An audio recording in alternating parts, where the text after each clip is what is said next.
예, 안녕하십니까. 반갑습니다. 지금 우리 이제 일순환 시작인데, 일순환 할 때가 여러분 아주 괴로울 때죠. 우리가 흔히 5, 6월 염천에 여러분 아주 고생하시고 와서 공부를 하셔야 되는데, 왔다 갔다 하기 많이 힘드시겠지만 하시고, 그 다음에 특히 바이러스 조심하셔야 되죠, 여러분. 식당에서 하는 것은 저도 겁나서 요새 안 가고, 식사를 적절히 잘 활용을 하되 바이러스 하여튼 조심하시기 바랍니다. 서로 조심해야죠, 뭐. 자, 해주시고. 자, 그 다음 우리가 이제 1순환인데, 우리가 경제학 예비순환이 3, 4월 달에 진행이 됐습니다. 그럼 우리가 이제 순환 과정을 보게 되면, 4순환으로, 우리가 신림동 커리큘럼이 다 똑같죠. 그래서 4개 순환인데, 우리 학원에서 이제 예비순환, 1순환, 2순환, 3순환, 이렇게 이제 진행이 되는데, 예비순환에서는 이제 기본서, 미시경제학 이진구 교수님 책하고, 거시의 주상영 교수님 책, 이 두 책을 가지고 미시, 거시, 기본 개념을 공부를 했습니다. 기본 이론 정리인데, 그때 그 기본서 내용을 전체를 다 못하게 되죠. 시간도 짧고, 또 개념 설명하다 보니까 그 전부 진도를 나가지 못해요. 그래서 이제 예비순환에서 우리가 기본 정리했다. 이 전제 하에서. 그 1순환에서는 이제 제 강의 목표는 기본서를 전체 정리하는 것입니다. 근데 전체 정리하는데 기출문제가 우리 타겟이 되겠죠. 그러니까 지금까지 기출문제 한 15년, 20년 전체 자료를 봐가지고 미시경제학과 거시경제학에서 다루는 기출문제에 포함해요. 그러니까 우리가 1순환에서는 목표가 기출문제 풀 수 있는 이론 정리는 다 끝내자 하는 것이 제 목표입니다. 그러니까 이제 그러기 위해서 이제 기본서 쭉 정리해 가면서 기본서에 예비순환에서 다루지 못한 내용 다루고 그 다음에 플러스 알파 기출문제에서 필요한 주제인데 우리 교재에 없다. 혹시 그런 주제가 있으면 그거 보완해서 다루도록 하겠어요. 그러니까 1순환에서는 하여튼 우리가 기출문제 풀기 위한, 그렇죠? 시험 대비하기엔 이론이 정리된다고 보면 되겠어요. 그러니까 이제 굉장히 빠듯하죠. 이게 왜 그런가 하면 예비순환 했을 때 우리가 예비순환 공부했던 기억이 머릿속에 쫙 남아있으면 얼마나 좋을까요? 근데 대개 이제 또 경제학 끝나고 다른 과목 하시고 하게 되고 시간도 지나가 있기 때문에 그리고 제 강의 목표는 늘 말씀드리듯이 초수, 올해 처음 보시는 분이든지 아니면 비전공자. 그런데 초수, 작년에 이제 순환 과정을 한번 거쳤는데 어떻게 방향 잡는 게 아직 미진하다. 그런 분들 대상이에요. 그러니까 하여튼 기본적으로 초수, 비전공자, 그래서 경제학 개념을 아직 정리가 체계적으로 잡히지 않은 분들 대상으로 해서 강의 말씀을 드리고요. 그래서 요 순환이 끝나고 나면 이제 2순환으로 가게 되죠. 2순환에서의 목표는 기출문제 풀이. 여태까지 다뤄졌던 기출문제를 풀어가면서 이론하고 접목해 보는 거죠. 그래서 시험 답안, 그 작성 연습도 하고 이제 그런 과정을 통해서 그러니까 예비순환, 1순환, 2순환까지 하게 되면 경제학이 이 정도까지 출제가 되는구나. 이제 기출문제 풀어보면 어디까지 내 공부해야 되는 건가. 범위와 난이도가 여러분 스스로가 정리할 수 있겠죠. 이제 그거 맞춰서 예비순환과 1순환에서 이론 정리를 하겠다 하는 말씀입니다. 자, 그런데 이제 하다 보면은 수리적인 문제, 그렇죠? 이것이 문제가 될 수 있죠. 여러분 대개 1순환 들으신 분들은 수리적인 문제는 뭐 해결이 됐을 거라고 생각합니다만은 혹시 여러분들이 미진한 부분이 있다 하게 되면은 올 초에 제가 경제수학이죠. 우리 5국공채를 위한 또 외교원 시험을 위한 경제수학 필요한 경제수학을 최소한도로 강의를 했어요. 경제수학 하게 되면 우리가 이제 경제학과 대학원 이렇게 하게 되면 어마어마합니다. 근데 우리는 거기까지 가는 거 아니니까. 그래서 우리 시험에 필요한 정도만큼만 그 수학을 정리해놨어요. 그게 아마 4시간 강의였나요? 4시간이었죠? 네, 4시간이니까 그거를 혹시 미진하다 싶으면은 미리 꼭 들어보시기 바랍니다. 자, 그리고 이제 일순환이 진행이 되면서 혹시 여러분 중에서 예비순환 안 듣고 일순환 시작하시는 분도 있을 수 있는데 그런 분들은 아마 제가 알기로 우리가 예비순환 강의가 서비스 되는 걸로 알고 있어요. 그러니까 두 강의를 들을 수는 없죠. 시간이 너무 부족하니까. 그러니까 수업을 들어보시고 예를 들어서 오늘이다. 그럼 오늘 첫날 강의를 들어보시고 그 생략되고 넘어가는 부분이 있는데 그게 미진하다 싶으면 예비순환 그 과정을 근데 제가 알기로는 아마 여러분 들을 수 있게 해준다고 한 것 같은데 거기 부분을 그걸 풀타임으로 다 들으면 시간이 너무 길죠. 그러니까 필요한 부분만 그렇게 해서 참고해서 보시고 하기 바랍니다. 그리고 여러분 이제 오프라인 학원에 여러분 오신 분들은 저를 활용하십시오. 그러니까 수업을 들으시고 당일날 질문하면은 서로 난처하죠. 오늘 예를 들어서 탄력성 얘기를 했는데 오늘 수업 끝나자마자 탄력성 모르겠는데요. 그러면 수업 다시 해야 된다는 소리잖아요. 그러니까 그렇게 하지 마시고 오늘 가서 복습을 충분히 하시고 그래서 복습을 하다 보면은 이 부분이 내가 좀 미진하다. 그런 부분은 저한테 직접 질문하셔서 해결하시기 바랍니다. 근데 이제 혼자 끌어안고 하다 보면은 이게 시간도 너무 많이 걸리고 그다음에 또 심리적으로 수업 들었는데 왜 모르지? 그럴 수 있으니까 바로바로 수업 끝나고 제가 시간은 그렇죠. 아주 프리 타임으로 여러분에게 드릴 수 있어요. 그러니까 질문을 하셔서 문제 해결하시기 바랍니다. 또 이런 부분이 있죠. 질문 안 하게 되면 어떤 문제가 있냐면 이 부분을 내가 이해가 안 되는데 그거 붙잡고 있단 말이에요. 근데 우리가 앞에서 공부하는 부분에서 이해가 안 되는 부분도요. 동작은 사실 반복되는 게 굉장히 많거든요. 기본 개념들이. 앞에서 했던 게 뒤에서 다시 다뤄주게 하게 되니까 뒤에서 하면 돼요.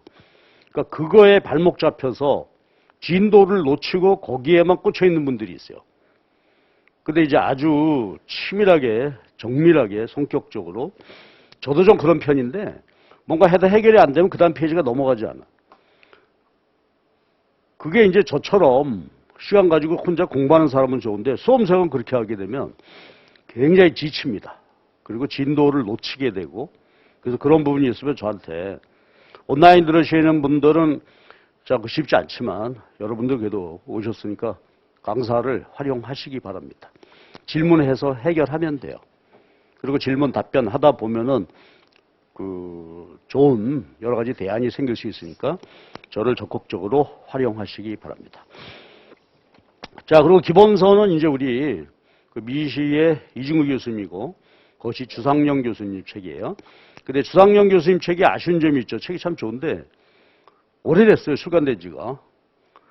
근데 다른 분 책을 하다 보니 거시는 책마다 특징이 있어가지고 근데 우리가 시험 준비하는 데는 이 책이 제일 좋은 것 같아요. 물론 이제 정찬 교수님 책이 바이블이지만 우리가 초수하시거나 그렇죠? 비전공자가 거시경제 정찬 교수님 책으로 한다는 것은 굉장히 힘들어요. 난이도가 높은 책이란 말이에요. 그래서 그 책은 이제 어느 정도 공부하신 다음에 여러분들이 활용하시면 될 것 같고 기본 이론 정리할 때는 교수님 책이 좋아요. 근데 또 하나 문제점 뭐냐면 연습문제 해설집이 없어요. 다른 책은 다 연습문제 해설집이 있는데 그래서 그게 아쉬운 점이 있는데 그런데 그건 이제 아쉬움으로 남기도록 하더라도 그걸 가지고서 보시고요. 그 다음에 여러분 이제 공부하시다 보게 되면 연습문제 많이 풀어보고 싶은 욕심도 생기실 텐데요. 초수하시는 분들 나는 그 대상이다 이렇게 얘기하니까 처음 하시고 아직 이론 체계가 안 잡힌 상태에서 연습 문제 푸는 거는요. 어떻게 보면 굉장히 시간을 그냥 헛되이 보낼 수가 있어요. 이론 정리가 전부 된다면. 그러니까 연습 문제는 아직 고려하지 마시고 제가 드리는 매일 수업이 진행되면서 드리는 연습 문제 있으니까 그거 집중적으로 한번 풀어서 따라오시고 그 다음에 기출문제집을 정리하고 그런 다음에 어느 정도 이제 전반적으로 경제학이 파악이 되면 이론과 문제가 파악이 되면 그 다음에 이제 좋은 연습 문제집을 택해서 그렇죠? 풀어보시는 게 좋을 것 같아요. 그러니까 연습 문제 풀이에는 아직까지 너무 뭐 진도별로 내가 문제도 같이 풀겠다. 아, 그거 쉽지 않거든요. 저 많은 분들이. 그러니까 그런 의욕은 조금 눌러두시고 하는 것이 좋을 것 같습니다. 자, 그럼 이제 오늘 미시경제학이 이제 시작인데 전부 우리 19번이죠. 그래서 보게 되면 미시경제학이 강의 횟수가 좀 많아요. 여러 가지 개별 주제 다룰 게 많아서 전반을 평균적으로 보면 가능하면 이제 그 평형을 맞추도록 하면서 강의를 해보도록 하겠습니다. 자, 그럼 이제 미시경제학 이준규 교수님 칠판 책이죠. 자, 그래서 이 책이 이제 기본서인데, 근데 보면 말이요, 우리 기출 문제를 풀기 위한 이론적인 어떤 베이스는 이 교수님 책으로 충분할 것 같아요. 다만 이제 여러분 해보시면 알겠지만은 올해 우리 시험 문제도 그랬고요. 올해 시험 문제도 제가 아직 제대로 시간 내서 분석을 못 해봤는데 이렇게 보니까 결국 나중에 보게 되면 경제 이론을 파악한 다음에 미시경제학은 특히 수학적인 풀이, 그러니까 함수를 그렇죠 미분하는 방법. 근데 이제 함수라는 것이 다양한 형태로 제시되니까 이제 그것이 이제 문제가 되죠. 근데 그것이 문제되기 전 단계가 뭐겠어요? 이론이 되는 것이죠. 그러니까 여러분들이 혹시 연습 문제나 이렇게 보시다가 아, 나 미분해야 되는데 미분을 못 하겠다. 놔두라 이거지. 미분 연습은 나중에 얼마든지 시간 내서 할 수 있겠죠. 우선은 이론 정리가 중요하단 말이에요. 근데 이제 계산 문제도 특히 우리 올해도 그런데 로그 함수 나오고 그걸로 미분해서 푼다고 하는 것이 그렇죠. 처음 하는 분들이 익숙하지 않으면 그것이 난감할 수가 있는데 그거는 나중에 시간 지나면 해결이 되는 거예요. 그래서 제 생각에는 그 함수, 그렇죠. 기출문제에서 제시되어 있는 함수 정도를 실제로 실전 말하자면 경제수학이 되겠죠. 함수, 제시된 함수 다루는 문제. 그러니까 함수 다루는 것은 여러분이 너무 염려 안 해도 돼요. 함수 형태가 이상해서 나 못 풀겠다. 그거는 지금 현재는 우리 급한 문제가 아닙니다. 이론 정리하는 것이 중요하죠. 여러분 아마 공부해 보시다 보면 이해가 될 거예요. 문제 이렇게 보는데 아, 이 문제는 미분에서 효용극대화 조건에 의해서 구해서 풀면 되는데 함수 형태가 복잡해서 내가 미분을 못 하겠다. 그런 건 문제 아니죠. 나중에 미분법해서 미분 해버리면 돼. 그러니까 여러분들이 경제학의 수학이라고 하는 것에 겁먹지 말자. 다시 한번 말씀. 올해 아마 기출문제 보면은 초수생들이 문제 보면 아, 난 이거 포기해야 될 것 같아. 그런 생각을 하도록 웬통 함수가 복잡한 함수가 제시됐는데 겁먹을 일이 아니다. 그렇죠? 수학 잘하는 여러분 친구한테 물어보면 해결돼요. 고등학교 수학입니다. 그거 전부. 그러니까 경제학에서 다룬 게 왜 그런가 하면 우리는 1차 미분만 하면 모든 문제가 다 풀리거든요. 근데 함수가 복잡해. 예를 들어서 사인 함수, 코사인 함수, 1차 함수, 도함수 값 구해봐라. 그러면 그거 헷갈리죠. 근데 그거는 해결하면 된다 이거죠. 여러분 이과 졸업하는 친구, 수학 잘하는 친구 있으면 그 친구한테 물어보면 해결되는 문제다 이거예요. 그러니까 수학의 함수 형태를 보고 아, 자지러져서 난 이거 안 되나 봐. 그럴 염려 전혀 없는 것이니 그런 걱정은 너무 하지 말고 올해 기출문제 보고 제가 특히 그런 생각을 많이 했어요. 뭐 거시 문제는 이론적인 문제 나오지도 않고 온통 계산 문제만 나왔는데 함수 형태가 복잡하게 나오니까 뭐 굉장히 좌절했던 분들이 많지 않을까 하는 생각이 듭니다. 특히 비전공자들은 말이죠. 경제학과는 그래도 4년 내내 그 수학적인 분석을 한단 말이에요. 근데 그렇지 못한 분들이 마음의 부담이 있을 수가 있는데 그럴 것은 아니다. 다만 나는 태생적으로 못해 수학 난 수학은 구구단도 잘 안 돼. 그런 분이라면 좀 심란하겠지만 여러분 그렇진 않잖아요. 고등학교에서 다 미분, 적분까지 다 있죠. 적분 하나 있어요, 고등학교에서. 네. 그러니까 그 정도면 충분해. 다만 함수 형태가 아까 말씀드렸듯이 제시된 함수 형태가 복잡할 뿐이지 미분법만 알면 해결하는 것이다. 2차 미분도 할 필요 없다. 우리 시험에서는. 그러니까 너무 걱정하지 마시고 시작해보자. 그런 말씀을 드립니다. 자, 그럼 이제 오늘 시작을 해 보십시다. 미시경제학인데, 자, 미시경제학은 뭐 우리 알다시피 생산자, 소비자 효용 극대화로부터 수요 곡선 도출, 생산자 균형으로부터 비용 함수 도출, 그 비용 함수 전제로 한 이윤 극대화 궁극 곡선 도출, 생산물 시장, 요소 시장. 그 다음에 이제 후생 경제학이라는 것은 그렇게 생산물과 생산 요소가 시장에서 배분이 이루어지게 되는데 그러한 시장적 배분이 효율적이냐. 그것에 대한 평가가 후생 경제학이죠. 근데 이제 결론은 완전 경쟁 시장이면 자원 배분이 가장 효율적으로 이루어지게 되는데 시장만으로 해결할 수 없는 문제들이 생긴다는 게 시장 실패죠. 그러니까 미시경제학은 생산물 시장과 생산 요소 시장의 수요 공급 곡선 도출하고 시장 분석하고 그다음에 효율성 평가, 파레토 최적의 문제죠. 그다음에 시장 실패. 딱 그 흐름이 되는 것이고. 근데 극대화 문제니까 우리는 저 대학 다닐 때는요. 극대화 문제를 함수를 별로 안 썼어요. 그냥 개념만 가지고서 쭉 도출되는 것만 했고. 근데 제가 대학원 딱 갈 때쯤 되니까 학부에서도 이제 수학으로 전부 접근하는. 그러니까 옛날, 여러분도 그렇죠. 옛날 한번 행정고시 문제 같은 걸 보면은 서술하라, 논술하라, 함수식은 아예 안 보여요. 근데 지금은 서술하라, 논술하라는 말이 없어요. 그러니까 지금은 사실은 경제학은 답안 작성 뭐 공부할 필요가 없어요. 그냥 쭉 설명하면 끝나는 것이죠. 그러니까 심지어 그 전에 입학고시인가요? 거기 어디 기출문제 보니까 서론, 본론, 결론 그런 건 나눠서 쓰지 마라.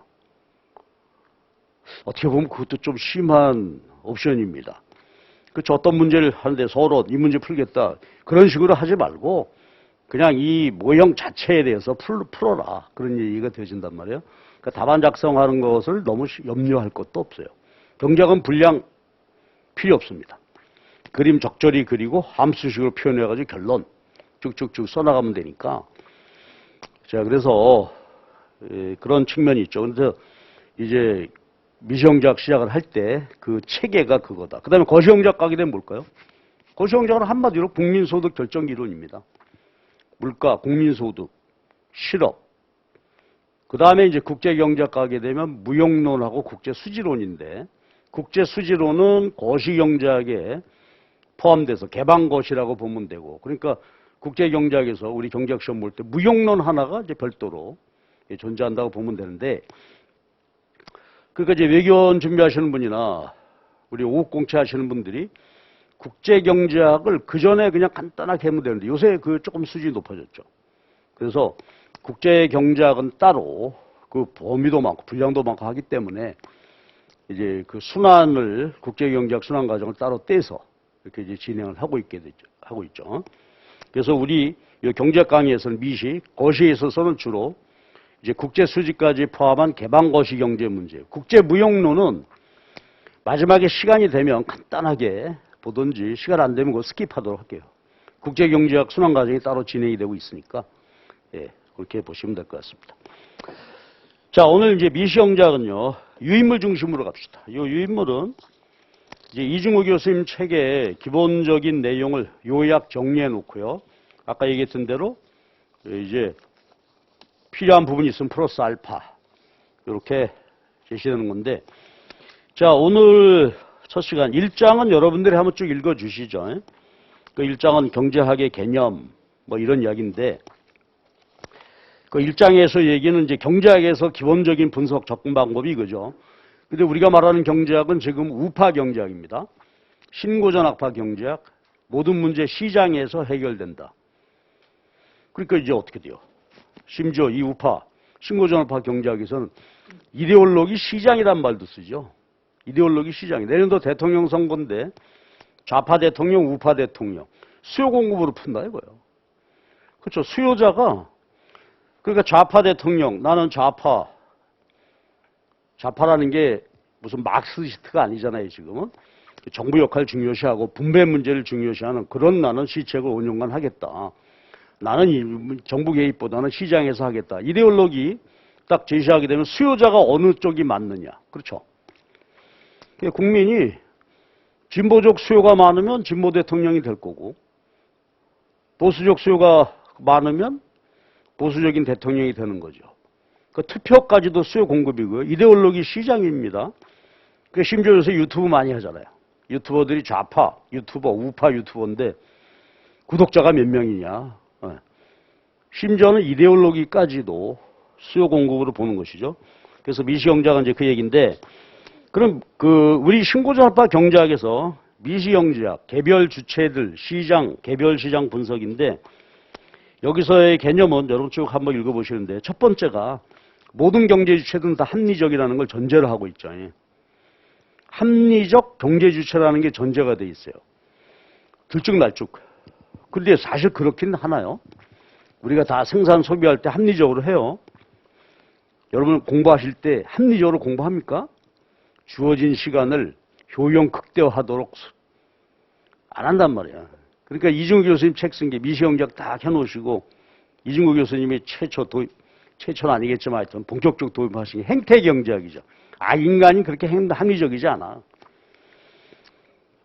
그런데 그렇게 가게 되면 어떻게 분석을 해요? 그렇죠. 그러니까 일단 분석은 모든 경제 주체는 합리적이다. 자, 한번 생각합시다. 그럼 크게 보면은 생산물을 소비하는데 소비자가 합리적이다. 어떤 전제죠? 주어진 소득으로 효용 극대화하고 있다. 우리들은 다. 생산자는. 그렇죠. 주어진 비용을 들여서 생산활동을 해서 목표는 이윤 극대화다 이거지. 둘 다 사익 극대화죠. 그러니까 나는 이타적으로 살 거야. 사회적 기업을 경영할 거야. 이건 그렇죠. 신고자파 경제학에서 볼 때는 그럼 마음은 아름다운데 그게 합리적이지 않을 수 있어요 하는 얘기란 말이야. 효용 극대화, 이윤 극대화. 그 다음에 여러분 공무원 되시죠. 공무원 되면은 가계 기업 정보할 때 공무원을 예를 들어서 정부라고 할 때 공무원은 뭘 극대화해야 되겠어요? 세금 걷어서 살림하는 거 아닙니까? 세금 걷어서 국리민복 극대화합니다. 그걸 이제 경제학적으로 보면 사회후생 극대화죠. 그러니까 여러분들은 우리 같은 소비자들은 그냥 내 거 나의 효용 극대화만 하면 돼. 개별 기업은 자신의 이윤 극대화만 하면 돼. 여러분은 그 생산 소비자 어우러지는 모든 경제활동에서 세금 걷어서 여러분 월급 주는 것은 뭐다? 사회후생 극대화하는 역할을 해주세요. 그렇죠? 공무원의 역할 굉장히 중요하겠죠. 우리나라는 지금 이제 이만큼 살게 되는데 그때 역할 아주 중요한 경제주체 역할이 공무원의 역할이었습니다. 세계 최고의 공무원입니다. 공적 조직도 갖고 있고. 그렇죠? 그 다음에 기업이죠. 기업의 이윤 극대화. 또 우리 국민들은 뭐 미친 듯이 열심히 일했고. 그러니까 이게 합리성이에요. 그럼 합리성이 개념적으로 보게 되면 뭐로 표현될까요? 최적화란 말이에요. 소비자는 나의 효용 극대화. 기업은 우리 회사 이윤 극대화. 정부는 사회후생 극대화. 최적화라는 개념이죠. 그런데 한 가지만 우리가 보게 되면 소비자하고 생산자 이렇게 놓고 보게 되면 소비자는 생산물 시장에서는 수요하죠. 디맨드, 수요하고. 생산자 서플라이죠. 근데 생산하기 위해서는 요소가 필요하잖아요. 노동, 자본, 토지, 자연자원. 근데 토지, 부동산 같은 거 자연자원은 고정돼 있으니까 노동과 자본 놓고 본다 그러면은 요소 시장에서 보면 어떻게 소비자는 뭘 가지고 소비해요? 요소를 제공한 것이죠. 팩터 서플라이. 노동 제공해서 임금, 근로소득, 자본 열심히 저축해서 자본소득, 이자. 그러니까 소비자는 요소 시장에서는 공급자가 되고요. 생산자는 생산하기 위해서는 노동과 자본 투입해야 되니까 수요가 되는 것이죠. 이런 얘기다 이거지. 그럼 소비자의 행동 준칙은 뭐예요? 모든 일거수일투족 생산물을 소비하든지 요소를 공급하든지 다 제약하에 효용 극대화. 그렇죠? 그 다음에 생산자들은 어떻게 돼요? 생산물 시장에서 생산하고 요소를 고용하는데 여기서 이윤 극대화 논리가 되죠. 이것이 최적화다 이거지. 극대화.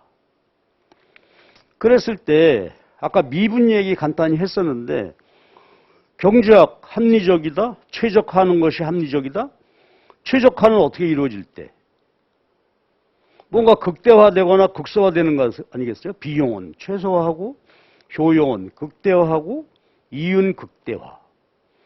그러면 수리적으로 보면 수학적으로 표현해 보면 여기 독립변수, 종속변수가 뭔가 있는데 얘를 극대화하고 싶다. 그래 풀어보면 어떻게 돼요? 2차원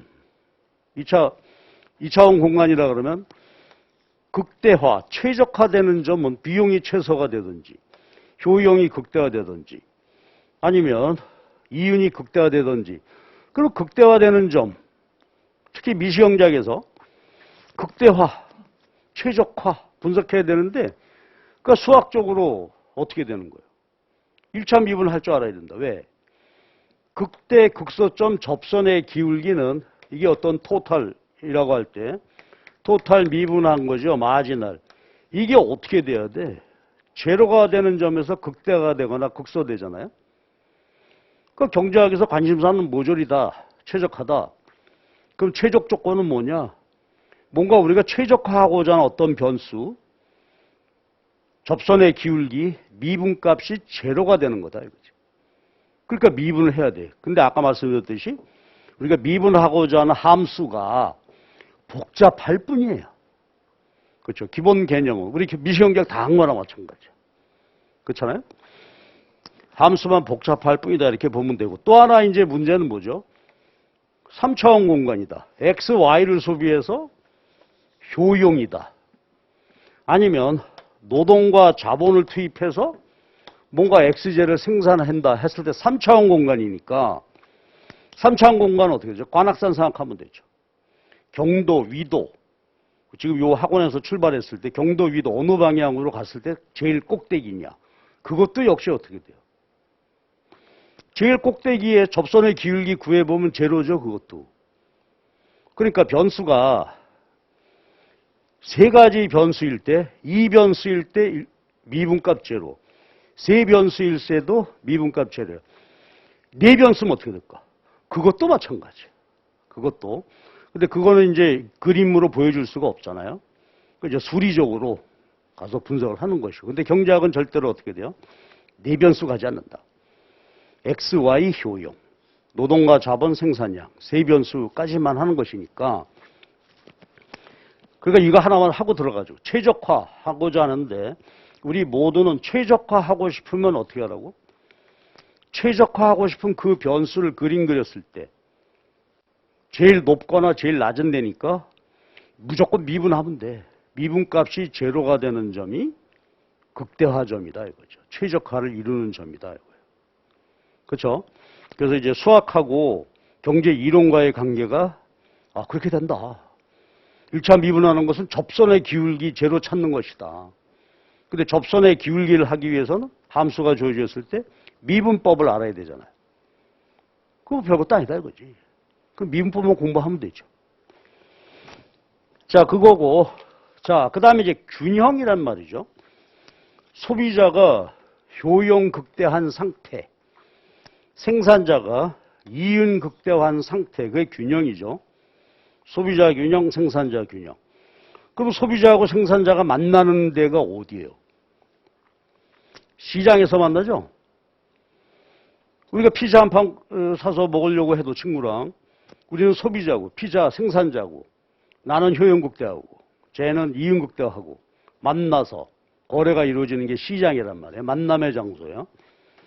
그럼 만나서 그렇죠? 피자를 사 먹는데 사 먹고 싶은 사람, 생산해서 팔고 싶은 사람.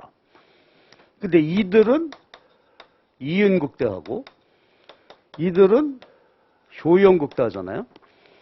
그럼 효용 극대화하고자 하는 최적화하고자 하는 경제 주체들이 만나서 균형이다 하는 것은 뭐겠어요? 그렇죠. 거래량이죠. 피자 오늘 여기 신림동 전체 100판이 거래됐다. 그러면 사고 싶은 사람 100개 사고 싶었고 팔고 싶은 사람 100개 팔. 이게 균형이다 이거지. 그러면 요소시장도 마찬가지겠죠. 노동, 자본, 공급하고 싶은 사람, 노동을 고용하고 싶은 기업. 공급하고 싶은 사람 근로자가 될 거고요. 자본시장, 자본 공급, 자본 수요. 자본 수요한다는 말은 뭐예요? 은행에서 대출받아서 기계 사고 싶다. 나 피자 굽는 피자 항아리, 수제 피자다. 그러면 그 항아리 사고 싶다. 그 돈은 어디서 빌려? 은행이죠. 그럼 은행은 어디서 무슨 돈으로 빌려주나요? 우리들의 저축한 돈으로. 그러니까 자본 공급이 저축이 되는 거고. 근데 이들은 다 소비자니까, 아이고. 효용이죠. 효용 극대화하느라고 생산하는 과정에서 소비하고 요소 공급하고요. 공급자들은, 그쵸. 이윤 극대화를 통해서, 그러면 요소 시장도 균형이 이루어질 수 있겠죠. 그 말은 고용량, 기업이 고용하고자 하는 고용량과 근로자들이 일하고 싶은 노동 공급량, 균형이다 이거죠. 그래야 이제 어떻게 될까? 균형을 찾아야 거래량과 가격을 알 수 있겠죠. 생산물 시장이라면 개별 상품 가격이고 요소 시장이라면 임금과 이자율이니까. 그 다음에 여기는 말이죠. 지금은 생산물, 생산 요소. 근데 또 경제를 놓고 보면 또 하나의 시장, 이걸 우리가 실물 부분이다. 이렇게 놓고 본다면 실물, 실제로 생산하기 위해서 요소 투입하고 이거를 놓고 보면 자본주의 또 하나의 특징이 금융시장이죠. 자금의 융통이란 말이에요. 즉 자본 수요 공급하는데 이걸 원활하게, 그렇죠? 빌리고 꾸게 할 수 있도록 금융시장이 조직되어 있다. 또 국제 거래하는데 달러로 국제 결제 통화가 달러니까 달러 필요하죠. 크게 보면 생산물 요소시장, 금융시장. 근데 금융시장은 통화와 채권이었죠. 채권시장, 본드, 통화시장, 통화와 채권, 금융, 이자율이 결정이 되는 거고, 외환시장에서, 그렇죠. 외환 수요 공급. 국내 거주자, 해외여행 가려면 달러 필요하잖아요. 원화로 달러를 사고. 또 누군가는 외국에서 달러 들여오다가 국내 경제 활동하려니까 달러 팔고 원화가 필요한 사람이 있을 거고. 균형이다 이거죠. 그럼 환율이 결정이 되는 거죠. 여기서 채권의 가격이 이자율이 되는 것이고. 그러니까 자본주의 경제 체제는 전부 시장 경제고요. 시장이다 하게 되면 생산물 시장, 요소 시장, 금융 시장, 외환 시장이야. 그러면 전체 분석할 때 우리가 앞으로 공부해야 될 시장이 몇 개가 있는 거예요? 생산물, 생산 요소, 금융 시장, 외환 시장이죠. 근데 미시경제학에서는 주로 뭘 다루는 거예요? 거시경제학 가게 되면 이제 금융시장, 그 다음에 국제경제, 개방경제라면은 외환시장을 봐야 된다 이거지. 그러니까 물가, 임금, 이자, 환율 이런 게 가격 변수가 되겠죠. 거래량. 자, 그래서 이게 경제학 체계가 됩니다. 그러니까 합리적으로 행위한다. 최적화하고자 한다. 그 최적화로부터 그렇죠. 수요 공급이 도출되는 거죠. 물론 이제 금융시장하고 외환시장 경우는 최적화 개념하고는 조금 다르죠. 달러 자체에 대한 수요 공급이고 채권 자체에 대한 수요 공급이니까. 자, 이것이 그러니까 주로 이제 최적화에 의한 것이 미시경제학에서 이 시장을 다루게 되고 거시경제학에서 이게 추가되죠. 그리고 외환시장 하게 되면 국제, 수지, 그렇죠?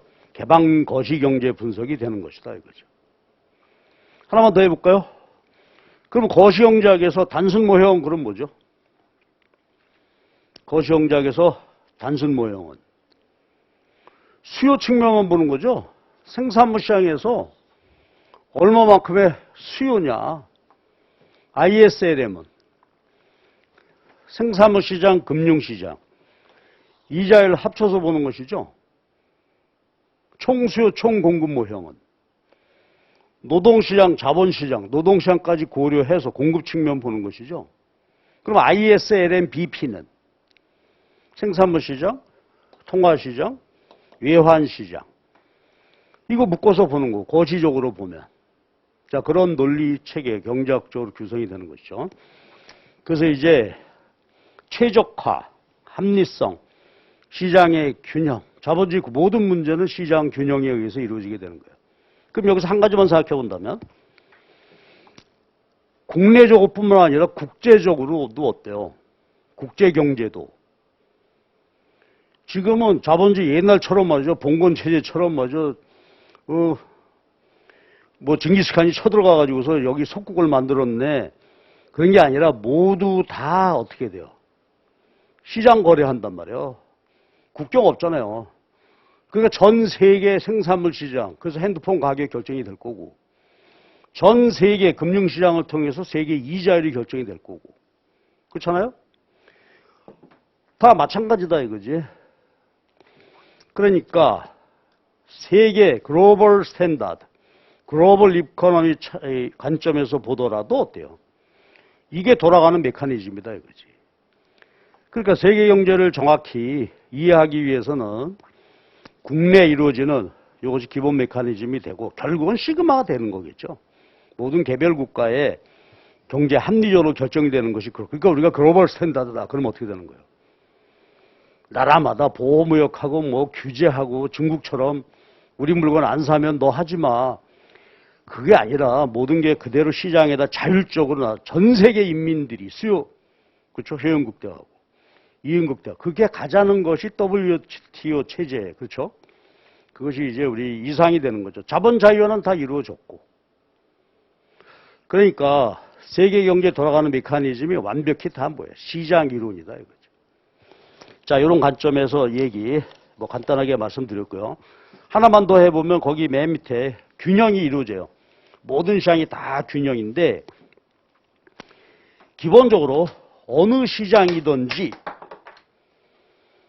여기 말하는 어느 시장이든지 시장이 균형을 이루었다.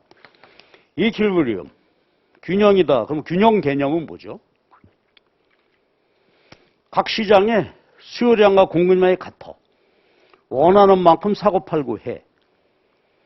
그래서 만약에 수량이 지금 아주 쉽게 얘기하죠. 다 100개 결정되어 있다고 하잔 말이에요. 이게 균형이죠. 그러면 시장 균형의 의미는 뭐예요? 힘의 균형이다. 물리적 개념의 균형은. 그러니까 어느 시장이 균형이 되었다 하는 것은 힘의 균형이 이루어지고 있다 하니까 100개가 절대로 변하지 않는 거죠. 가격도 안 변하죠. 그 시장 균형 상태란 말이에요. 근데 끊임없이 변하잖아. 가격, 이자, 환율 끊임없이 변하는 것은 뭐죠? 각 시장의 여건 변화다 이거죠. 그러니까 만약에 이렇게 도출됐는데 생산물 시장에서 수요, 공급, 여건 변화, 그러면 균형이 변화하겠죠. 모든 시장 다 마찬가지다 이거지. 여건이 변화할 때 균형 변화가 되고, 그러니까 여건 일정 불변, 여건이 변하지 않는다? 그러면 시장 균형이 전혀 움직이지 않고 우리는 그 균형 찾는 거죠. 균형을 찾아야 거래량 얼마고 가격이 얼마인지 알 수 있으니까. 노동시장이라면 몇 명이 지금 경제활동 인구 중에서 취업하고 있고 임금이 얼마인지. 그래서 균형 찾는 것이죠. 자, 그런데 이 균형은 다시요. 안정적 균형이 있고 불안정적 균형이다. 이거 이제 무용론, 뭐 수지론 이런 데 가면은 그런 얘기가 이제 나오게 될 텐데 안정적 균형은 뭐지? 어떤 여건이 변화해도 어떻게 돼요? 새롭게 균형을 되찾을 수 있는 그런 균형의 성격이면 그건 안정적 균형이고 불안정적 균형은 여건이 변하면 다시 균형으로 돌아오질 못하는 그런 상태가 불안정적 균형이다 이거지. 그래서 뒤에 우리 교수님 책에 나오겠지만은 이렇게 있다고 할 때요. 공이 이 위에 공이 여기 이렇게 앉았을 때 아주 재밌게 설명이죠. 안정적 균형은 뭐라고요? 여기 안정적이죠. 여기서 균형을 이루고 있는데 어떤 충격에 의해서 살짝 갔다가 다시 굴러 내려오겠죠.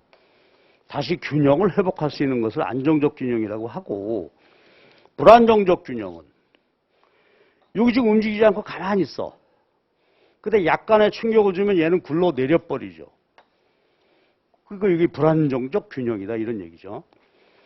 그래서 우리는 이제 대학원이라면 모든 균형에서 안정성 조건 다 따져보고 하지만 우리 학부 수준에서는 어때요? 100% 안정적 균형을 전제로 우리가 이론 분석이 이루어지게 될 거라면 그게 자연스러운 일이니까. 그렇죠? 그래서 우리는 균형으로부터 벗어나면 다시 조정 기능을 통해서 되돌아오게 됩니다. 하나만 더 할게요. 그런데 균형 상태에 있다가 일시적으로 이제 불균형 상태가 됐어요. 그럼 어떤 조정 과정을 통해서 다시 돌아올 때 모든 시장을 크게 보면 그렇죠? 가격과 수량 아닙니까? 가격과 수량이죠. 여기서는 임금, 고용량, 이자율, 자본량, 여기서는 환율과 외환거래량, 가격하고 수량인데 가격 조정을 통해서 다시 균형 회복할 수 있다. 왈라스의 가격 조정 개념이고, 마샬 교수님은 아니다.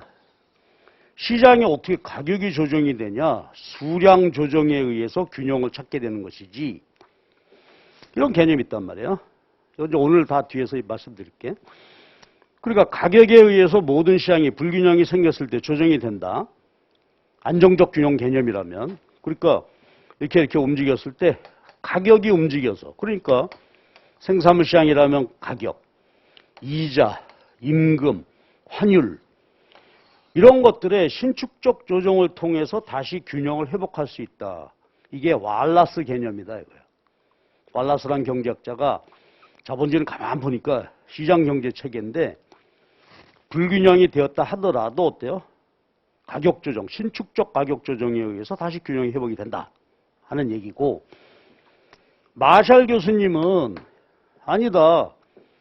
수량 조절이다 이거죠. 수량 조절.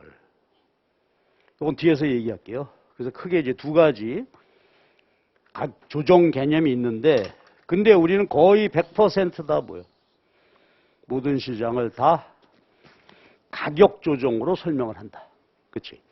어느 시장이든지 불균형이 발생하면 외환시장은 환율, 이자, 임금, 생산물 가격에 의해서 균형이 회복되게 된다 이거지. 그러니까 가만 보면 이런 말을 하잖아요. 자유시장 경제 체제. 거기 깔려 있는 얘기는 뭐죠? 가격 통제가 없어야 돼. 인위적으로.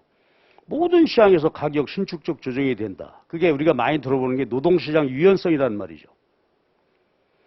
초과 공급이면 임금 내리고 초과 수요는 올라야 되는데 못 내리게 하고 있다 이거지. 전월세 가격 통제 어때요? 이자율 가격 규제. 그거는 시장의 가격 조정 기능을 제한하자는 것이란 말이에요. 그 자연스러운 것은 아니다 이렇게 보는 것이지. 필요할 때 어쩔 수 없이 하는 것이지만. 그래서 요거 두 가지고요. 마샬의 수량 조절 개념은 거의 이 개념으로 분석하는 경우는 거의 없지만 일부 분석에서 이제 잠깐 등장할 수가 있겠는데요. 조금 이따 한번 보도록 하겠습니다. 이게 일장의 얘기예요. 그 경제학은 전반적으로 이런 책이다. 그래서 교재에 한번 꼭 읽어주시고요. 자, 그러면 자본주의 모든 경제 문제는 다 시장에서 해결된단 말이에요. 이렇게 소비하고 생산하고 내 소득을 창출하고 하는 것이 다 시장에서 거래가 되는데, 한마디로 그러면 시장은 뭐예요? 아까 얘기했듯이 이게 생산물 시장이건 요소시장이건 금융시장이건 외환시장이건 시장은 뭐다? 만남의 장소다. 누가 만나? 사고 싶은 사람과 팔고 싶은 사람. 그쵸? 여기서 이 뜻이 전부 수요 공급 아닙니까? 시장별로. 수요 공급. 그러면 모든 자원 배분, 금융 거래, 요소의 고용, 모든 게 다 시장에서 결정이 된단 말이에요. 그래서 우리가 이제 우리 교수님 책에 2장에서는 시장, 수요, 공급, 개념이고요. 그 다음에 이제 어떻게 조정이 이루어지고 시장 균형의 개념 이런 것을 공부해보자 하는 것이. 그런데 이 2장에서는 어떤 시장만 가지고 요 생산물 시장만 가지고 수요 공급을 얘기하는 것입니다. 그럼 요게 이제 쭉 끝나고 나면 이제 어떻게 될까? 미시정략에서 요소 시장 분석으로 넘어가겠죠. 그러니까 여기서는 말이죠. 시장에 대한 개념부터 먼저 보고 그럼 2장이 끝나고 나면 소비자들이 어떻게 효용 극대화하냐. 그 뒤로 이제 쭉 나가게 되겠죠. 그래서 2장에서는 시장 수요 공급에 관한 얘기인데 여기가 이제 우리 경제 원론에서 아주 빡세게 공부하죠. 예비순환에서도 우리가 좀 자세하게 다뤘던 부분인데 근데 여기는 사실 전부 기본 개념이기 때문에 우리 고급공채 시험에서나 외교원 시험에서는 잘 다뤄지진 않습니다. 그러니까 여기 문제를 직접 묻진 않는다 이거지. 그렇죠? 그러나 여기서의 이제 개념들이 기본 개념이기 때문에 우리는 여기를 잘 이해해야 되는데 우리가 예비순환을 했다는 전제하에서 여기서는 제가 아주 빠르게 정리를 한번 해보도록 하겠습니다. 그러니까 여러분 여기를 한번 쭉 들어주시고요. 그 다음에 책 읽고 그 다음에 오늘 연습 문제는 꽤 많이 드렸어요. 이게 예비순환 때 연습 문제 그대로입니다. 그러니까 여기 거를 한번 시간 내서 쭉 풀어보시도록 해보십시오. 자, 그러니까 2장에서는 우리가 반드시 필요한 개념이에요.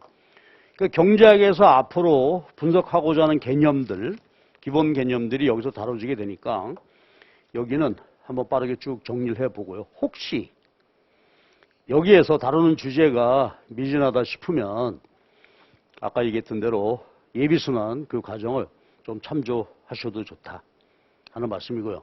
아니면 그냥 여기서 제가 설명드리는 정도 그걸로 끝내고 연습 문제 좀 풀어보시고 이렇게 하기 바랍니다. 자, 그러면 벌써 앞에 도입부 얘기했는데 벌써 1시간이 지났네요. 그럼 여기 새로운 주제니까 잠깐 쉬었다가 여기 얘기를 가도록 하겠습니다.